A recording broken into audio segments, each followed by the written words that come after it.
Where the Tides Ebb and Flow. Chapter 4 of A Dreamer's Tales by Lord Dunsany. I dreamt that I had done a horrible thing, so that burial was to be denied me either in soil or sea, neither could there be any hell for me. I waited for some hours, knowing this. Then my friends came for me, and slew me secretly and with ancient rite, and lit great tapers, and carried me away. It was all in London that the thing was done, and they went furtively at dead of night along grey streets and among mean houses, until they came to the river. And the river and the tide of the sea were grappling with one another between the mud banks, and both of them were black and full of lights. A sudden wonder came into the eyes of each, as my friends came near to them with their glaring tapers. All these things I saw as they carried me dead and stiffening, for my soul was still among my bones, because there was no hell for it, and because Christian burial was denied me. They took me down a stairway that was green with slimy things, and so came slowly to the terrible mud. There in the territory of forsaken things they dug a shallow grave. When they had finished they laid me in the grave, and suddenly they cast their tapers to the river. And when the water had quenched the flaring lights, the tapers looked pale and small as they bobbed upon the tide. And at once the glamour of the calamity was gone, and I noticed then the approach of the huge dawn, and my friends cast their cloaks over their faces, and the solemn procession was turned into many fugitives that furtively stole away. Then the mud came back wearily and covered all but my face. There I lay alone with quite forgotten things, with drifting things that the tides will take no farther, with useless things and lost things, and with the horrible unnatural bricks that are neither stone nor soil. I was rid of feeling, because I had been killed, but perception and thought were in my unhappy soul. The dawn widened, and I saw the desolate houses that crowded the marge of the river, and their dead windows peered into my dead eyes, windows with bales behind them instead of human souls. I grew so weary looking at these forlorn things that I wanted to cry out, but could not, because I was dead. Then I knew, as I had never known before, that for all the years that herd of desolate houses had wanted to cry out too, but being dead, were dumb. And I knew then that it had yet been well with the forgotten drifting things if they had wept, but they were eyeless and without life. And I too tried to weep, but there were no tears in my dead eyes. And I knew then that the river might have cared for us, might have caressed us, might have sung to us, but he swept broadly onwards, thinking of nothing but the princely ships. At last the tide did what the river would not, and came and covered me over, and my soul had rest in the green water, and rejoiced and believed that it had the burial of the sea. But with the ebb the water fell again, and left me alone again with the callous mud among the forgotten things that drift no more, and with the sight of all those desolate houses, and with the knowledge among all of us that each was dead. In the mournful wall behind me, hung with green weeds, forsaken of the sea, dark tunnels appeared, and secret narrow passages that were clamped and barred. From these at last the stealthy rats came down to nibble me away, and my soul rejoiced thereat, and believed that he would be free perforce from the accursed bones to which burial was refused. Very soon the rats ran away a little space and whispered among themselves. They never came any more.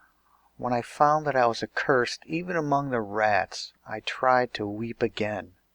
Then the tide came swinging back and covered the dreadful mud, and hid the desolate houses, and soothed the forgotten things. And my soul had ease for a while in the sepulchre of the sea. And then the tide forsook me again. To and fro it came about me for many years. Then the county council found me, and gave me decent burial. It was the first grave that I had ever slept in. That very night my friends came for me. They dug me up, and put me back again in the shallow hold in the mud. Again and again through the years my bones found burial, but always behind the funeral lurked one of those terrible men who, as soon as night fell, came and dug them up and carried them back again to the hole in the mud. And then one day the last of those men died who once had done to me this terrible thing. I heard his soul go over the river at sunset, and again I hoped. A few weeks afterwards I was found once more, and once more taken out of that restless place and given deep burial in sacred ground, where my soul hoped that it should rest. Almost at once men came with cloaks and tapers to give me back to the mud, for the thing had become a tradition and a rite, and all the forsaken things mocked me in their dumb hearts when they saw me carried back, for they were jealous of me because I had left the mud. It must be remembered that I could not weep. And the years went by seawards where the black barges go, and the great derelict centuries became lost at sea, and still I lay there without any cause to hope, and daring not to hope without a cause, because of the terrible envy and the anger of the things that could drift no more. Once a great storm rode up, even as far as London, out of the sea from the south, and he came curving into the river with the fierce east wind, and he was mightier than the dreary tides, and went with great leaps over the listless mud. And all the sad forgotten things rejoiced, and mingled with things that were haughtier than they, and rode once more amongst the lordly shipping that was driven up and down. And out of their hideous home he took my bones, never again, I hoped, to be vexed with the ebb and flow. And with the fall of the tide he went riding down the river and turned to the southwards, and so went to his home. And my bones he scattered among many isles and along the shores of happy alien mainlands. And for a moment, while they were far asunder, my soul was almost free. Then there arose, at the will of the moon, the assiduous flow of the tide, and it undid at once the work of the ebb, and gathered my bones from the marge of sunny isles, and gleamed them all along the mainland's shores, and went rocking northwards till it came to the mouth of the Thames, and there turned westwards its relentless face, and so went up the river and came to the hole in the mud, and into it dropped my bones. And partly the mud covered them, and partly it left them white, for the mud cares not for its forsaken things. Then the ebb came, and I saw the dead eyes of the houses, and the jealousy of the other forgotten things that the storm had not carried thence.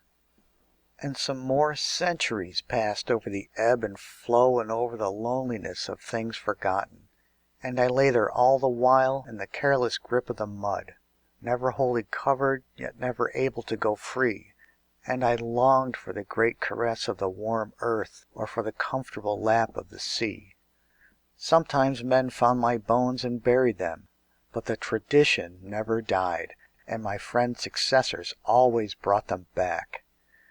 At last the barges went no more, and there were fewer lights. Shaped timbers no longer floated down the fairway, and there came instead old wind-uprooted trees in all their natural simplicity. At last I was aware that somewhere near me a blade of grass was growing, and the moss began to appear all over the dead houses. One day some thistledown went drifting over the river. For some years I watched these signs attentively, until I became certain that London was passing away.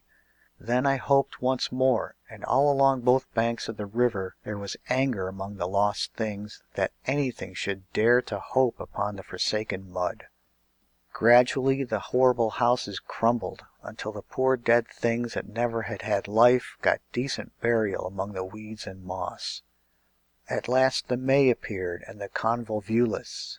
Finally the wild rose stood up over the mounds that had been wharves and warehouses. Then I knew that the cause of nature had triumphed, and London had passed away. The last man in London came to the wall by the river in an ancient cloak that was one of those that once my friends had worn, and peered over the edge to see that I was still there. Then he went, and I never saw men again, They had passed away with London. A few days after the last man had gone, the birds came into London, all the birds that sing. When they first saw me, they all looked sideways at me. Then they went away a little and spoke among themselves. "He only sinned against man," they said. "It is not our quarrel. Let us be kind to him," they said. Then they hopped nearer me and began to sing. It was the time of the rising of the dawn, and from both banks of the river, and from the sky, and from the thickets that were once the streets, hundreds of birds were singing. As the light increased, the birds sang more and more. They grew thicker and thicker in the air above my head, till there were thousands of them singing there, and then millions, and at last I could see nothing but a host of flickering wings with the sunlight on them, and little gaps of sky. Then, when there was nothing to be heard in London but the myriad notes of that exultant song, my soul rose up from the bones in the hole in the mud, and began to climb heavenwards. And it seemed that a laneway opened amongst the wings of the birds, and it went up, and one of the smaller gates of paradise stood ajar at the end of it.